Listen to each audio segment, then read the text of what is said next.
What's going on, world? You have tuned into another episode of Corrected Felon. I am your guy, your host, Corey, or known on Instagram and Twitter as Inspires the Block. So please be sure to, follow me on both of those platforms and also on YouTube. Please subscribe, like, and comment on both the YouTube channel and the podcast Inspires the Block. I hope everyone is having a wonderful start to the new year. In the way I am, because I'm still here. I've made it to see another year, and I'm constantly trying to work on myself and grow to become a better person.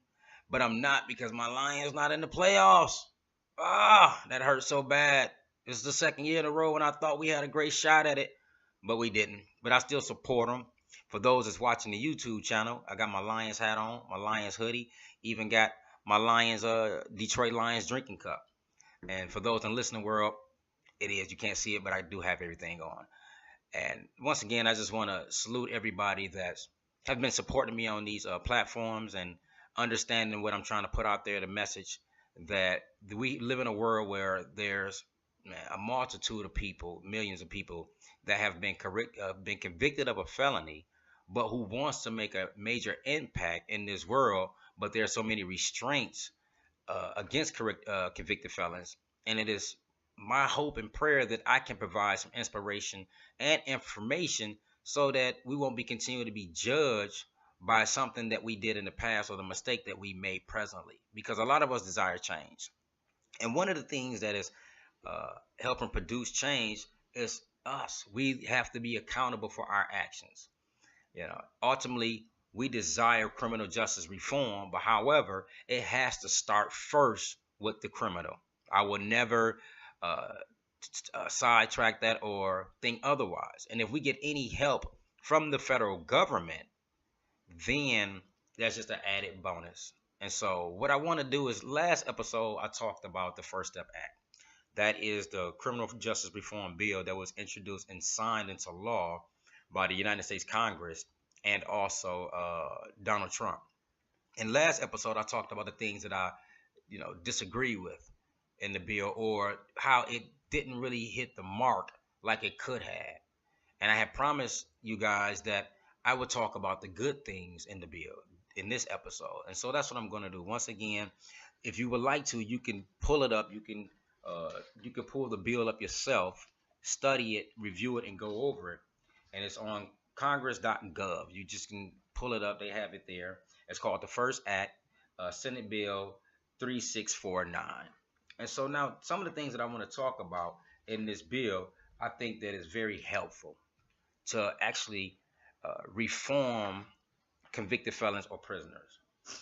And they have a few things in here that I think that is good, that I was personally affected by when I was incarcerated.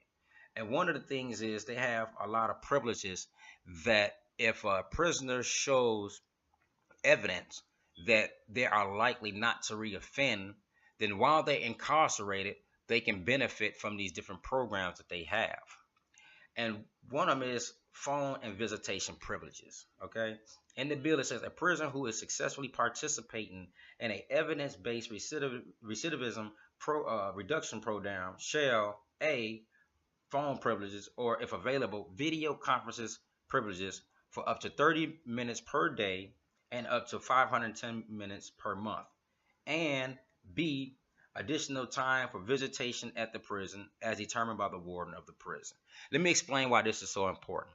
Because when I first went to prison back in 1995, that the phone privileges, you had them, but they were ridiculous. They were very high, very expensive, and they were taxing on my friends and family's phone bills. So that's why I really couldn't call a lot. Now what they have done on a federal and state level is to reduce the cost so that prisoners can have constant contact with their family. It's very important in the morale of a prisoner, because if you don't have contact with your family, now you feel lost, because 9 times out of 10 you're incarcerated somewhere that's over 2 hours, especially on the state level. You usually far away from your home, or on the federal level, man, you in states way out. So by actually reducing the cost and allowing prisoners to have more access to telephones to communicate with their family and their children, helps them to understand that they have something more important uh, out there, and that once they get there, by building these relationships over the telephone or video conference, helps them to build themselves up so that they can maintain their freedom once they get there. Another one is transfer to an institution closer to a release residence. Now, this is a real big one, to where you can be at a prison where, you're close to your family. You can get these visits, on a regular basis. If I give you an example, when I was incarcerated in my last couple years of being incarcerated, well, the whole 17 years that I was incarcerated, I was never close to home. I was always either an hour and a half or 2+ hour drive from my family. So I didn't get visits as much as I would like to. My mother and father and grandfather and other relatives would come, maybe like once a month or something like that. Or if they could more, they would do it.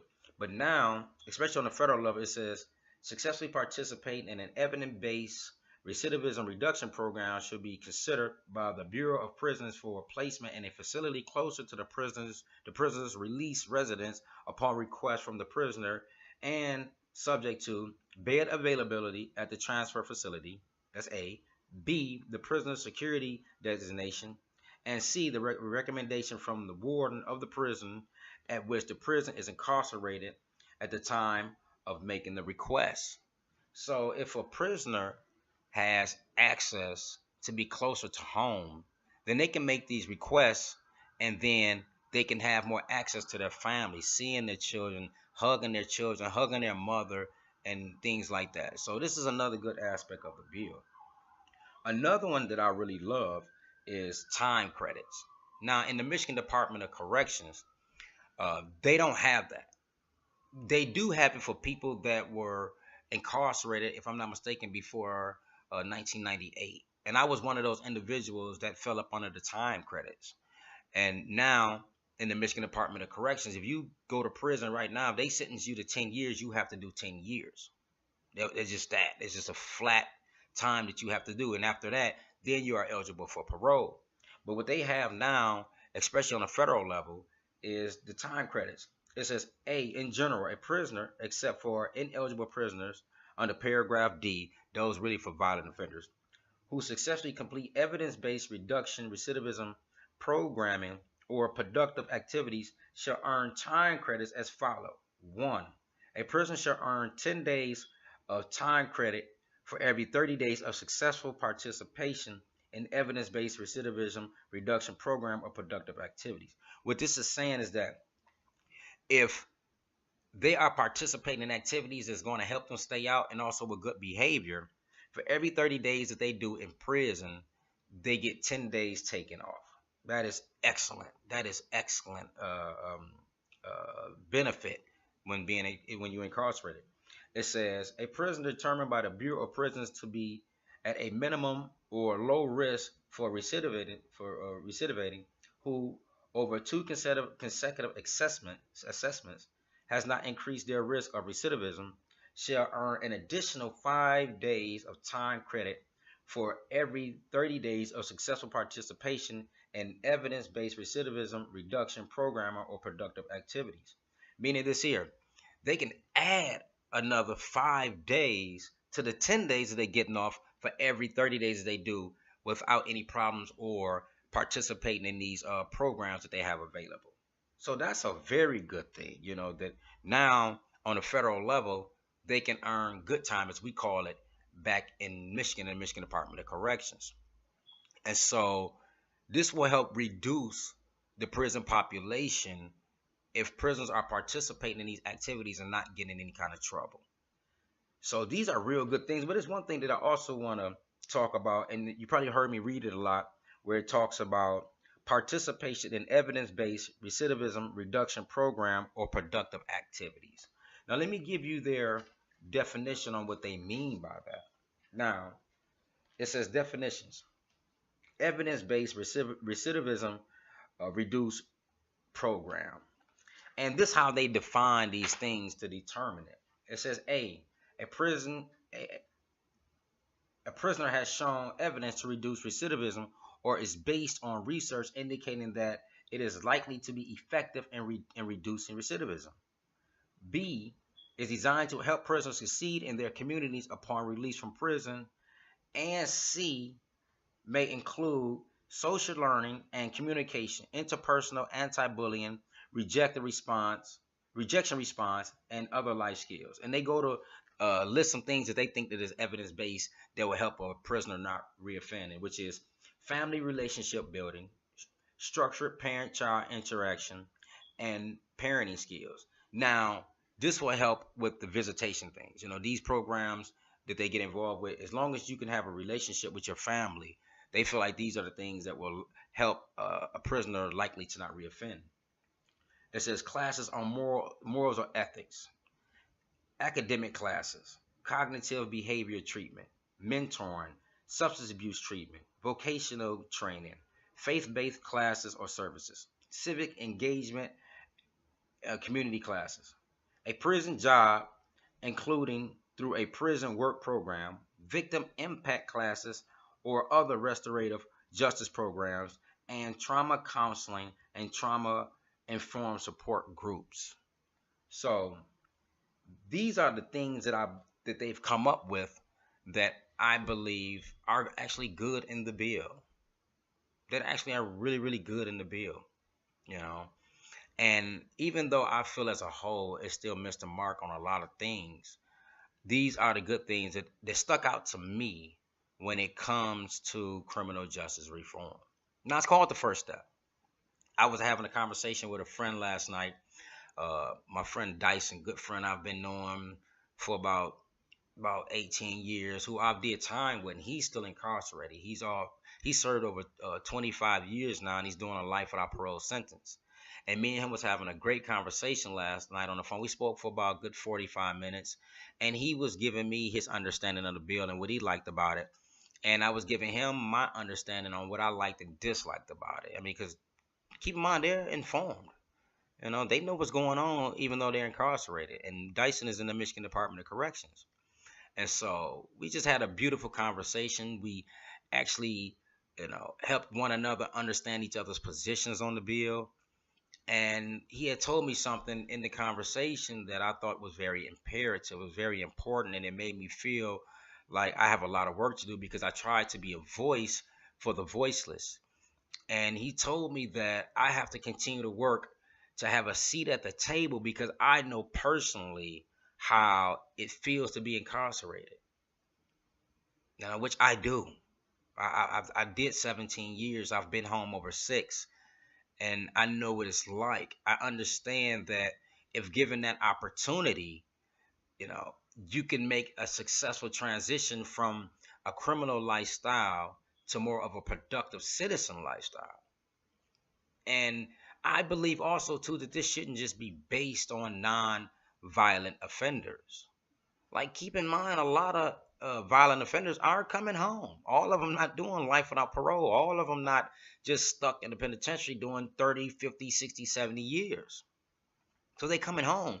So what our society has to do is not only give those that are non-violent offenders an opportunity to succeed in the society, but they have to give it to violent offenders also. They have to do it. We can't continue to separate the two as if they're different classes of people. Being convicted of a felony, whether it's a drug or a murder, is still being convicted of a felon. It's just that simple. We have to acknowledge the two. And so it is my sheer hope and desire that I can inform others about this. That even myself, I went for murder. I know other people that have went for murder, and we're not proud about it by far. We're not wearing it as a badge of honor. No, we're not doing that. In fact, most of us feel bad about going to prison for such a crime. We never want to repeat that again because we know the hurt that it caused family members, and also we know with the hurt that it caused the victims' family members. So we don't feel good about that. That's not a badge of honor. We don't feel proud about that. We're not glorifying what we went to prison for. So what society has to understand is that violent offenders desire and must have a second chance also. It's imperative if we want to do this thing correctly. If we really want criminal justice reform, then we have to stop classifying felons in different categories as if one is deserving of the other of the restorative rights and the other one is not. Just like even in Florida, even though they restored the voting rights of convicted felons, they didn't restore them for violent offenders. That doesn't make any sense. That's wrong. A convicted felon is a convicted felon. So there's a lot of work to be done. I'm gonna be one of those that's continually putting out information on how we can get this job done correctly. And also, I'm gonna hold us accountable first. I'm gonna hold the convicted felons accountable first before we actually want or seek help from others. Like, we have to be the change once again that we seek. I want to thank you guys for tuning in to Corrected Felon. Please subscribe, like, and comment to my YouTube channel. Please subscribe, like, and comment to Corrected Felon Podcast. You also can find me on Instagram and Twitter at Inspires to Block. And just get at your boy. Let's do this work. Let's get together. Let's build a nation of righteous people that's willing to do right. And what I mean by righteous people, I'm not talking about religious aspect. I mean just simply trying to do right. We have that influence, and let's use that our voices and our influence to change the world.